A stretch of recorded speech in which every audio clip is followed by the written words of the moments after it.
मां नर्मदा की परिक्रमा में होने वाले चमत्कार, रहस्य और तपस्या की अनुभूतियां।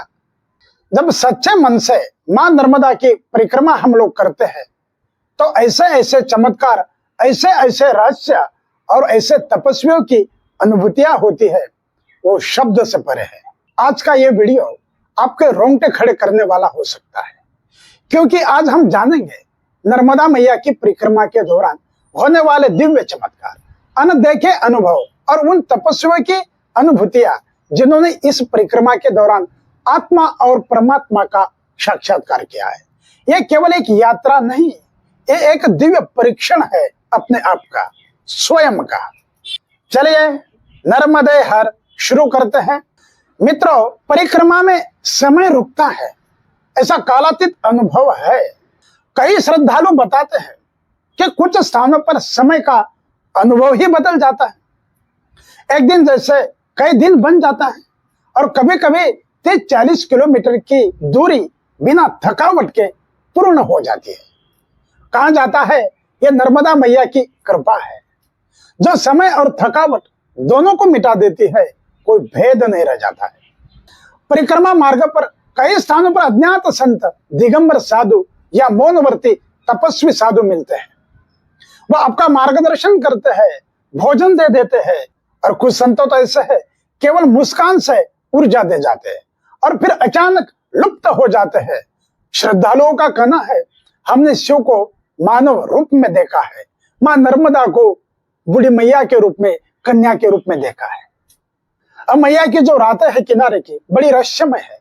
कई बार परिक्रमा करने वाले सुनाते हैं जल में शांतता है, कोई तरंग नहीं है, तो अभी दूर से ही ओम ध्वनि का उच्चारण कान पर सुनाई देता है। इन अनुभवों को मां नर्मदा का साक्षात आशीर्वाद माना जाता है। मैया के किनारे मृत्यु और जीवन का ऐसा एक स्पर्श है और उसका ऐसे अनुभव आते हैं, शब्दों में बयां करना कठिन है। कई स्थानों पर परिक्रमावासी बीमार पड़ते हैं और फिर अचानक चमत्कारिक रूप से ठीक हो जाते हैं। यह कर्म शुद्धि की प्रक्रिया होती है। परिक्रमा देह नहीं, आत्मा की परीक्षा लेती है। कुछ साधक कहते हैं परिक्रमा करना भी पुनर्जन्म जैसा है। और जंगलों में ऐसे अदृश्य सुरक्षा हमारी होती है। जो भी परिक्रमावासी है माँ का बालक है। जब परिक्रमा जंगलों में निर्जन स्थानों से होकर के गुजरती है, वहां कभी कोई सांप, बाघ या हिंसक जानवर तकलीफ नहीं देता। ऐसा अनुभव हजारों परिक्रमावासियों ने किया है। यह माना जाता है कि नर्मदा माता स्वयं हमारी सुरक्षा करती है। एक एमपी की माता जी ने बताई थी, वृद्धा थी, एमपी की 60-65 साल की थी और वो परिक्रमा पर अकेले निकले थे।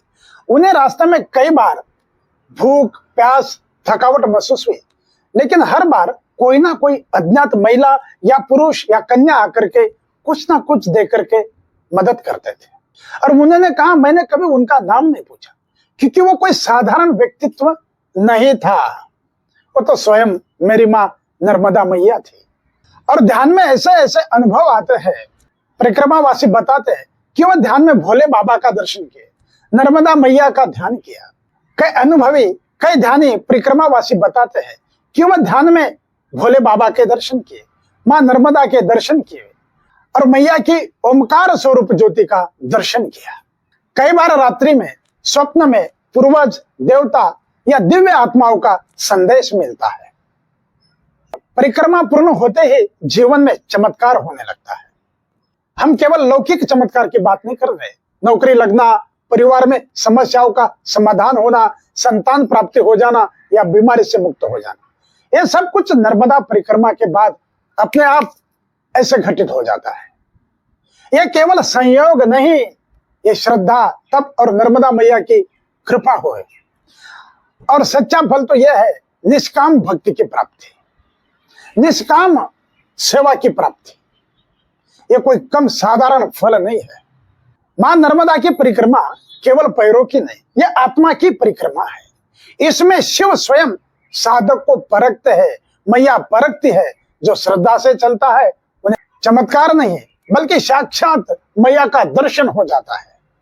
अगर आप भी ये यात्रा करने वाले हैं तो जान लीजिए मां नर्मदा आपका मार्ग प्रशस्त कर चुकी है।